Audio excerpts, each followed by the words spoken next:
Okay, ladies, I hope you enjoyed last week's episode. Now it's time to turn the tables. Guys, what do single women do that drive you crazy?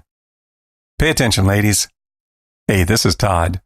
Welcome to the Thrive Singles Podcast. Whether you're single again or still single, stop hating being single and learn to thrive.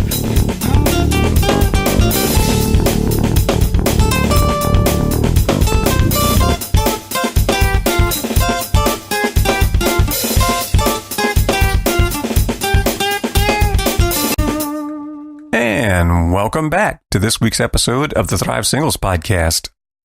Today I'm following up on last week's episode about the things single men do that single women hate, with a few things that single women do that single men hate. So, okay, before you fire up that caustic, you're a sexist and don't know what you're talking about comment, please hear me out. These are generalizations. Yes, not all women do these things. Yes, some men do these things. And yes, there are also things men do that single women hate. Just like I mentioned, I covered all those in last week's episode, which if you haven't listened to it yet, you should. So be sure you go back and catch that one if you missed it. Okay, now that we've got all that out the way, let's proceed with the things that single women do that single men hate. Disclaimer. By single women, I mean a large percentage of the single female population. This should not be construed as meaning every single woman, and of course it certainly doesn't mean you. I'm sure you would never do these things. Okay, first, don't assume guys understand what you mean. We hate it when you do this to us. I don't know if you ever noticed this, but sometimes it seems like men and women don't speak the same language. Therapist and author John Gray noticed this. In fact, he wrote a pretty good book about it. Men are from Mars, women are from Venus. There seem to be inherent differences in the way men and women see the world, the way men and women think, and the way men and women communicate. Even in my marriage, like most of you know, I've gotten remarried. And in this marriage, with my wife who loves me dearly, with both of us striving to communicate clearly and listen to each other and understand each other, we still miscommunicate more often than we'd like. It's even harder when you're single. You don't have that long history together to help you understand each other. So ladies, keep that in mind when you text, speak to, message, or otherwise communicate with a guy. Don't use code words and phrases that your girlfriends readily understand. Don't use references from rom-coms that the guys probably haven't seen. And remember, even when a guy nods his head and smiles, realize that most of the little nuances you packed into what you just said went right over his head. If you really want to make sure we understand something, say it in one or two succinct, direct sentences. Without nuance or embellishment, just spell it out clearly. And if you really want to understand us, remember, we usually just say what's on our mind. Most of the time, what we say is pretty much what we mean. Don't try to read a whole lot into it. Just take it at face value. Like when a guy tells you, "You look nice today." It's almost always just a compliment.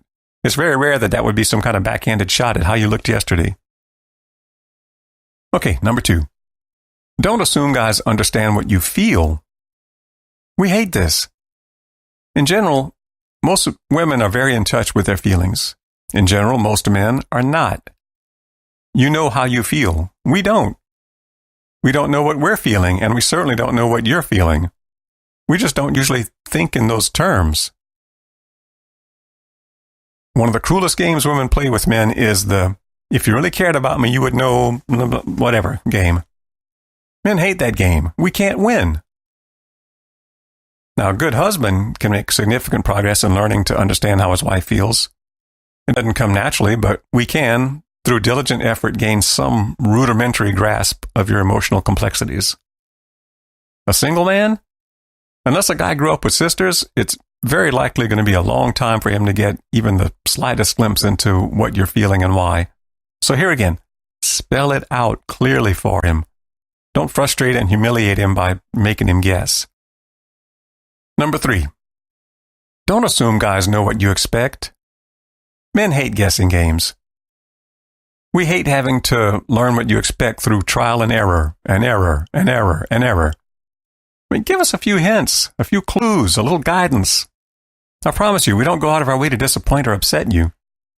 I also promise you that every man has his breaking point, too, where he just gives up and moves on. Everyone sees the world differently. We all grew up in different cultures, in different families, with different traditions.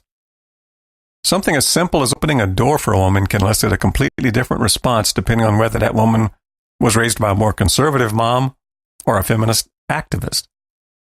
How do we know if it'll be interpreted as gentlemanly or chauvinistic? Now, all that being said, there are some things every woman should expect. You should expect the man to be on time, dressed for the occasion, well-groomed and polite. But don't expect us to somehow divine everything you expect from us. And if we do sometimes act in ways you don't expect, don't assume you know why we did what we did or didn't do what we didn't do. Guys hate it when you assume the worst about them or their actions. And here again, men tend to be more direct. So if you're not sure why we did something or didn't do something, ask. We much rather you ask than just get quiet and silently judge us. I need to add a little balance here too, though. Don't automatically assume a guy's motivations are pure either. If a guy keeps doing one weird thing after another, he might just be weird. Or if a guy does or says things that make you feel uncomfortable and his explanations don't feel right, it's better to assume you're not safe. Do what you need to do to stay safe. See my post on dating danger on thrivesingles.com for more about that. And of course, there are many other things guys hate too. I could go on and on. We hate nagging. We hate bossy women. We hate women who don't take care of their physical appearance because men should just love them for who they are on the inside. And we hate it when women think they're entitled to everything because they're pretty. And flirts. I could have included obsessive flirting in either of these episodes, the men or the women's. I think both genders equally hate it when someone of either gender flirts with every single attractive person in the room of the opposite sex. And finally, if you're a single woman, don't do these things. If you're a single man, don't do these things, or the things I spoke about last week. Most women would also be put off by a man who assumes things about her. And like I said last week, I'm sure I left out some of your pet peeves, so go to thrivesingles.com. Let me know in the comments what single women do that drive you crazy. Just, please, be gentle. Don't get mean or personal with it. So, that's it for this week. If you know any single or single-again people who are struggling with their singleness, share the podcast with them. Maybe we can help them start thriving too. So, like, subscribe, share, leave a comment. Help me get the word out about thriving as a single. And as always, till next time, thrive on. I hope you enjoyed this week's podcast. See you next week. Till then, be sure to subscribe and go check out my extensive archive of past posts at thrivesingles.com. And thrive on. Oh, thrive. Yeah, come alive. There's more to life. You gotta grow, you gotta thrive.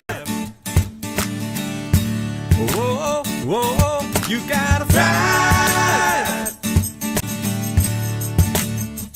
There's more to life